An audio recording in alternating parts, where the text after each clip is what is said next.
I'm not afraid of AI taking over personal training. AI can't hold you accountable to showing up to the gym when you're feeling lazy. AI can't motivate you to push through that wall of discomfort that keeps you from seeing real results.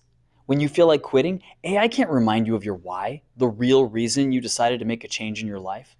AI can't encourage you when you're feeling down. AI can't help you find grace when you screw up. AI can't evaluate and reevaluate your progress, tailoring your program to more specifically hit your goals. AI can't talk out and solve problems around faith, family, friendships, finances that create obstacles around your fitness. AI can't watch you perform a movement or an exercise and teach you the nuances that keep you safe and uninjured. AI can't work around your specific medical considerations and give you appropriate modifications executed in a way that's going to help and not exacerbate your pre-existing issues.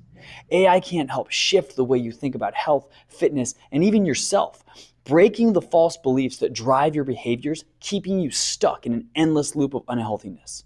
A great coach will do all of those things and more.